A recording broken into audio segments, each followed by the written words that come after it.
Good morning. I'm Miss Erin from the Smithtown Library, and today we'll be doing a fun and easy science experiment for kids. The experiment we'll be doing today is causing a chemical reaction inside of a water bottle that'll be used to inflate a balloon. One of the best parts about this experiment is that all the materials needed are probably ones you already have around the house. Let's get started. The first thing I like to do is put down a paper plate. Now, this experiment shouldn't get too messy, but sometimes science experiments can get unpredictable. If you're worried, you could always do this experiment outside. It's a good way to ward off cabin fever. We'll need baking soda, as well as vinegar to make our chemical reaction.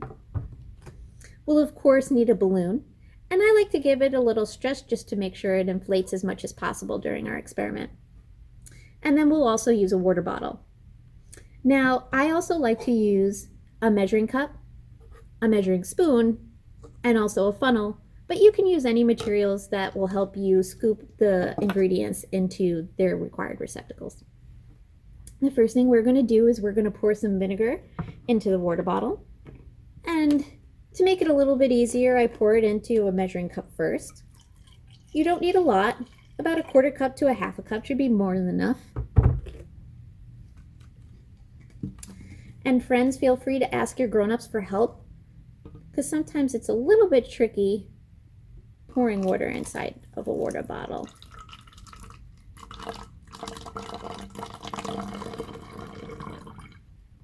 All right. Now, I didn't use the funnel for this because I don't want the chemical reaction to start too soon, and we definitely need the funnel for the balloon.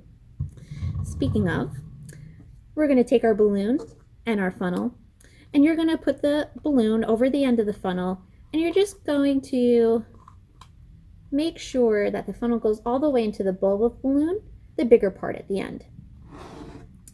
Then you're going to take a scoop of the baking powder and try to get a scoop that doesn't have so many clumps. Now, I'm using a tablespoon, but it doesn't have to be exactly a tablespoon. It'll still work no matter how much baking soda you put in there. All right.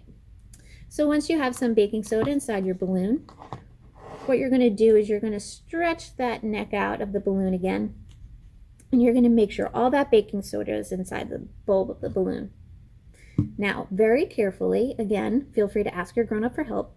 What you're going to do is you're going to stretch the opening of the balloon over the top of the water bottle, making sure that that bulb with all the baking soda stays off to the side until you're ready. Just give it one check around the edge to make sure that the balloon made a good connection to the water bottle. And then when you're ready,